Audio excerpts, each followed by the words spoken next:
friend Mandy. How are you? Massive welcome. And you? Not too bad.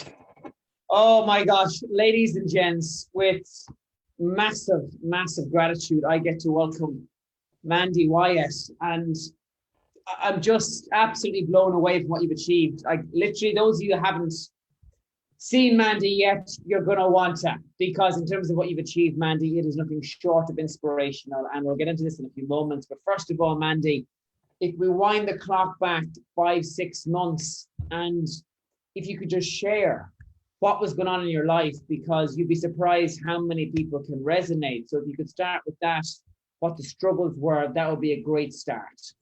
I guess at about 6 months ago, I was kind of at a situation where I guess I'd lost some of my mobility. I was struggling to kind of walk around, feeling kind of focusing on work a lot, not really focusing on myself.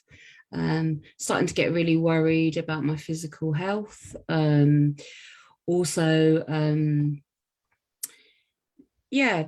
Lost a lot of confidence about myself, but not confidence necessarily in what I was doing in terms of work, but confidence in my own ability and the way I looked.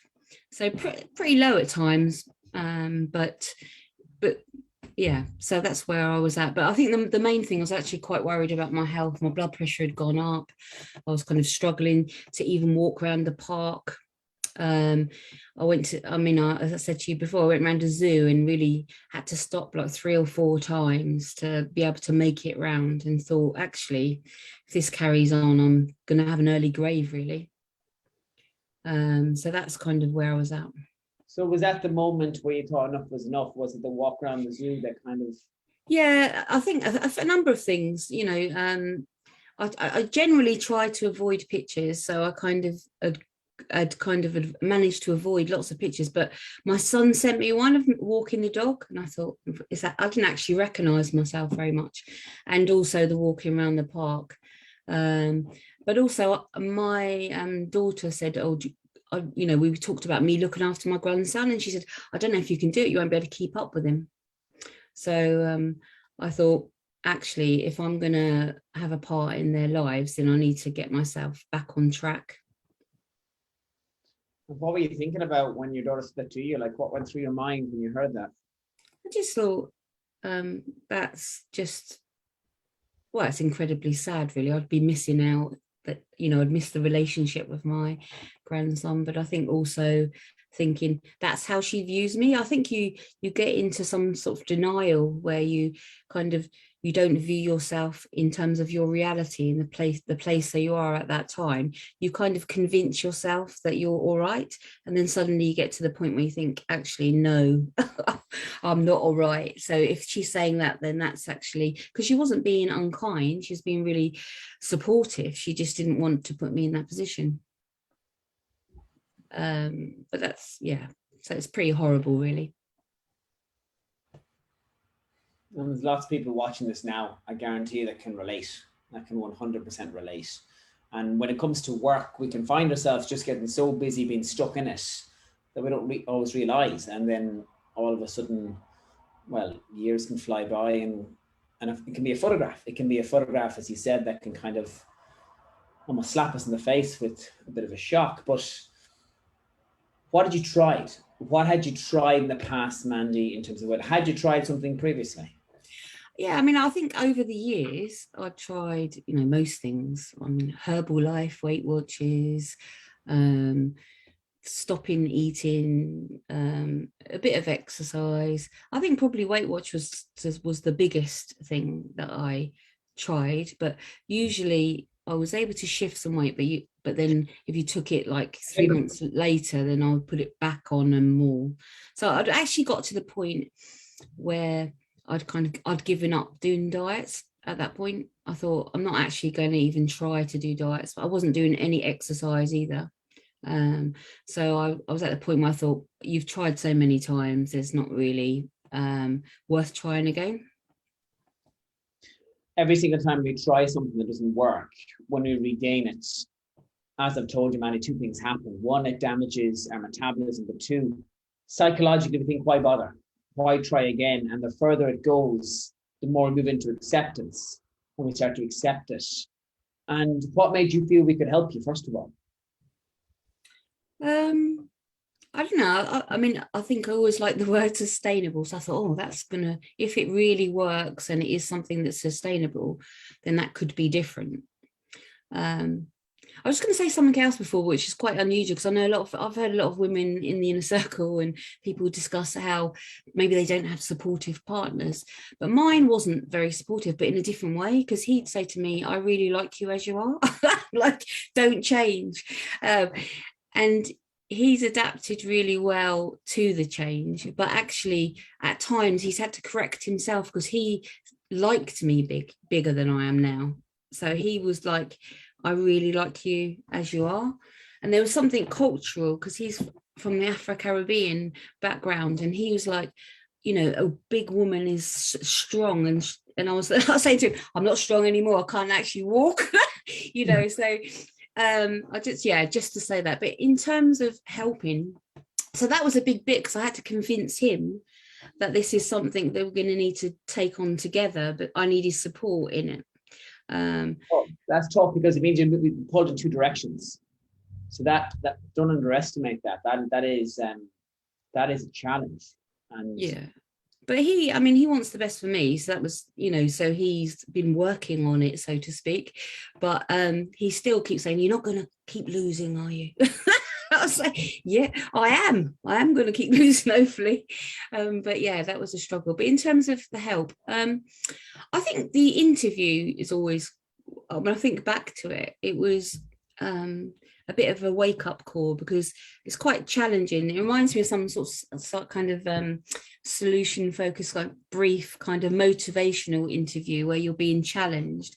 And it woke me up into thinking, actually, you have really switched off to yourself. So I think that convinced me that it was, I think the interviews, I think whoever trains them, they're quite bold, aren't they? So they challenge you in it, and I'm always up for a challenge, really.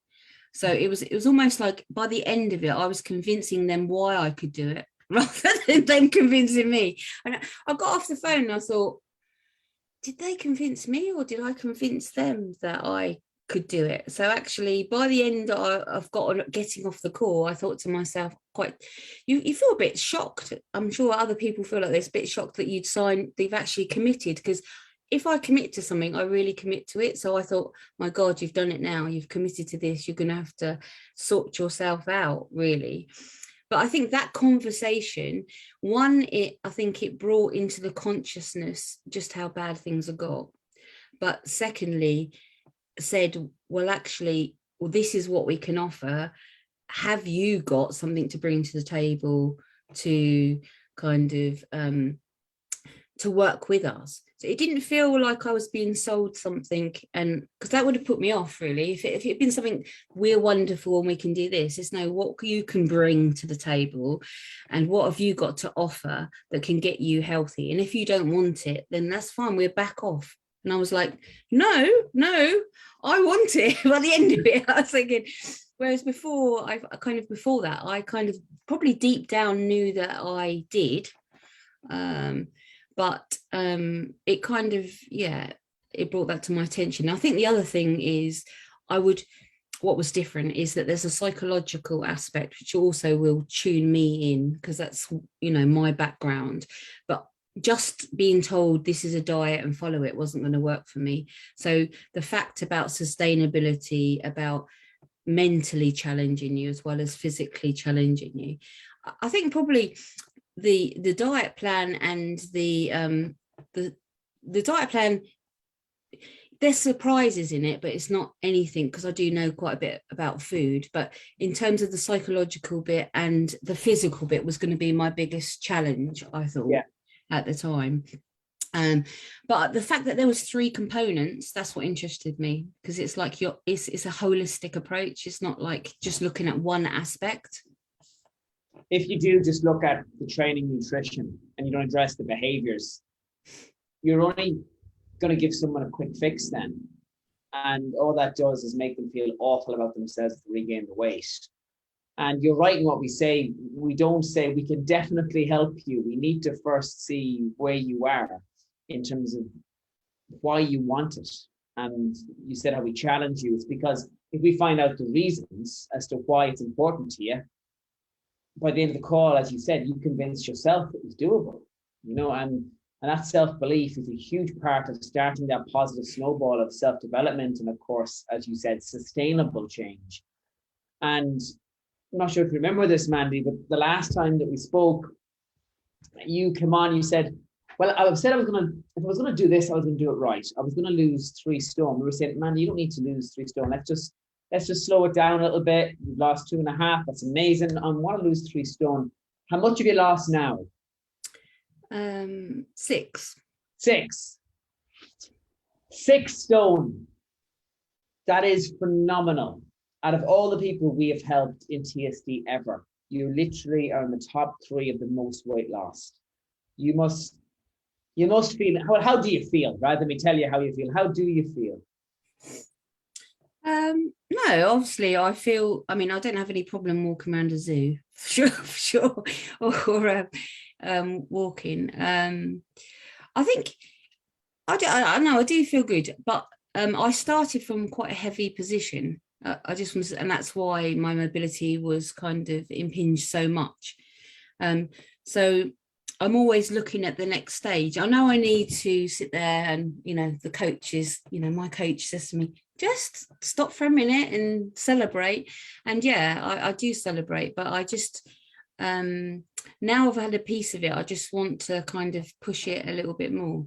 But yeah, on Saturday, because as you know, I'm doing a sponsored swim. And on Saturday, I did 200 lengths. Unbelievable. Unbelievable. It took me a long time, but I'm not saying I'm some speed racer, but I managed 200 lengths and had a day off and then did another 100. So it's like I've swam 32 miles in 5 weeks. So it's like, that's so, but I'm thinking, well, okay, that's one thing, but I want to get better in the gym, but that's kind of, it's because I'm heavy and because I've got some, other people do have some knee issues and things, but I haven't given up on it. So I do the gym twice a week as well. And I do about... I'll pause you there because we're not brushing over the swim, guys. Okay, so those we're not brushing over this. So Mandy decided to swim the channel, the virtual channel for diabetes, an incredible cause. And because you're doing so well with this, you decided, well, I've got here. How many weeks early did you arrive? So you have 12 weeks to do it, and I did it in 3. Unbelievable. So you came back. She swam back. I'm on my way back. I'm halfway coming back. That is some appetite for progression. That's amazing. What an accomplishment. And there's people here commenting, Nicola Dolan, that's amazing, Mandy, well done. Deborah Phillymore, late but managed to make it. Anne McMahon, I spoke to Anne a few moments ago. She's asking about how much you lost, please, and in what time scale. So you said 6 stone. In what time scale, Mandy, did you lose 6 stone? Well, I think, the last month is slowed down, but I still have I'll go backwards because it's easier to remember. It seems such a long time ago, but I know it's not. But I think in the last month, I've probably lost half a stone. And before that, the first month, about an average of a stone a month. Okay. But it's taken, but I have to say that I think my coach, he would say that, David, I haven't given up on it at all. So I've been quite relentless. I've been, because I think I wanted to commit to it. So I've only been having one day off a week, and sometimes not really full. I'm still doing 10,000 steps on that day. So I have been doing swimming, but also like today, I did 2 aqua aerobic classes. Because and actually I did gym before that. but I don't do it for very long necessarily, because I'm still adjusting to the gym program. Yeah. And it's, it would take a bit longer because I'm still carrying some weight. So I need to, I'm not saying I can't do it, but I have to, I don't want to place too much strain. So I'm trying to do sports that's low impact until I continue. But yeah, about a stone a month. 6 stone in 6 months. Phenomenal. What a question, by the way, Anne. What a question. And that is, and actually, you know what? Your dedication to this is huge, aka the amount you've lost, the time you're putting in, you're swimming the English Channel twice just for fun and for charity, most importantly. But what would you say to someone who says, well, I don't have time to do all of that. I don't have time to train as often or as frequently or as the duration as you have. Yeah. What would you say to someone who was worried about that particular limitation? It's difficult, really, because I think everyone's got their own challenges. But for me, I mean, in one of those weeks, for example, I was in isolation, so I can go to the gym or the swimming pool. So I set up a gym in the garden. Do you know what I mean? When I can't do steps, if it's like really, if there's some reason, then I've got like a playlist and I do dancing. So I just am committed. I have it. I don't actually feel okay if I don't do it, because I've got it so kind of like organized in my mind. But I've had to change my life. I used to get out of bed 20 minutes before I went to work. Now I get, my chap's a builder, so he helps me, makes a cup of tea, or at 5:45, and I get up. I'm usually up before that now, sometimes 5:15. And then so I do something then, and then I'm at the gym at 7. So I try not to do too much too late, because I get too tired. I'm usually in bed by 10 o'clock because I'm busy. But in terms of the morning, but I fit it in before work. What would you have said to me if I said to you, you're going to start doing X, Y, and Z, get up at like 6 a.m. in the morning? What would you have said at the start if we told you that was going to happen, or you're going to do that? Yeah, I would say it's not going to happen. But again, you read these books, don't you, that get inside your head. I was thinking, oh, that person's getting on my nerves, that miracle morning person, these accent, droney. And then before you know it, me and my chap are going on holiday, and we're both playing it in the car, and he's going 5, 4, 3, 2, 1 every 10 minutes. I'm like, so he's like, cup of tea, 5, 4, 3, 2, 1. Okay, all right. And so he's kind of joined along the way. So he's got the book and he's playing it on the building site, and just supports me in it.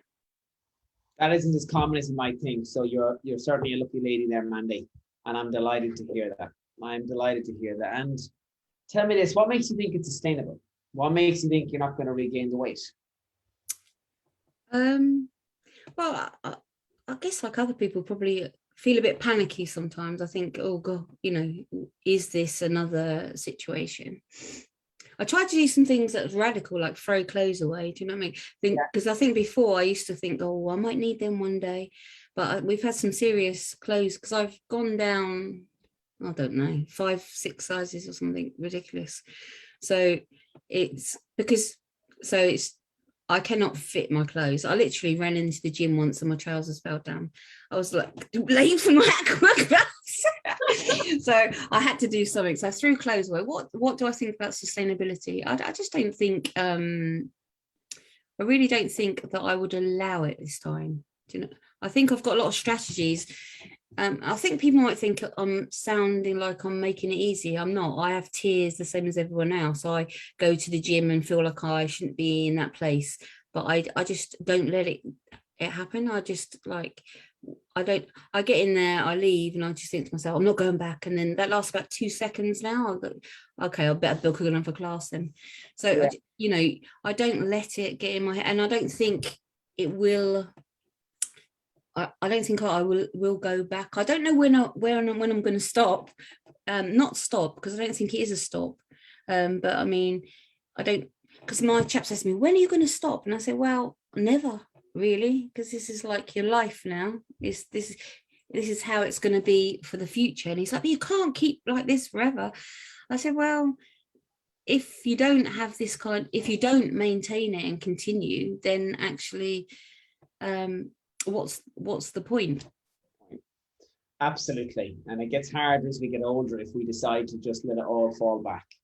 But Mandy, even the way you talk about it, I know it's never going to happen. You mentioned mindset at the start of this, and that is exactly the personification of one of your biggest strengths, in my opinion. And I see this in the masterminds all the time. You're an incredible asset. You're an incredible asset and a fountain of knowledge, as Caroline has complimented you on previously. And it's the truth. It is the truth. And I'm sure you are really proud of yourself. You like me, you don't like taking compliments, but you look incredible. You really, really do. And what would you say to someone who's on the fence, who's a bit nervous, a bit scared, self-doubt, there's low self-belief, they're thinking, what if it doesn't work? What would you say to someone who is on the fence and is concerned? I mean, I think the key bit, some of the, what other people say to me is, you're worth it, just invest in yourself as much as you invest in other people, because most people do invest a lot in others. But if they could just turn that round and place on yourself. But I think then you've actually got more to give other people as well. I think before I used to think, oh, look, I'm a carer and I'm there for everyone else. But actually, can you fully do that if you're not looking after yourself? If you don't show compassion to yourself? So I think the big thing I would say, you deserve it. So jump in and get it. It's all there for the taking. If you want to be hesitant, then you're only going to get half the gift. You know what I mean? But if you jump in, it's a bit like, if you're jumping in the pool, do you know what I mean? You're going to make a splash. Yeah. You dip a toe in, what are you going to get? One toe cold. It's not gonna work for you. So I've totally jumped in, and I'm swimming the channel. So that's what you need to do as well. Get in there and get stuck in. Mandy, you are a personification of a positive, self-fulfilling prophecy. You told us you'd lose 3 stone, and you did. You told us in your last interview, I'm going to do it again when I've lost more, and you have. You consistently are making every single goal that you've set for yourself and more, aka the channel twice, become real. And I guarantee you'll have inspired people just by sharing that. So Mandy, I want to thank you so much for your honesty, for being so honest, and for hopping on here and just sharing your story. And as you said, there's no stop. There's absolutely no stop. Thanks so much for your time, Mandy. Congratulations. Take care, Alex, and thanks for everything. Bye-bye. Bye-bye, everyone. Bye-bye.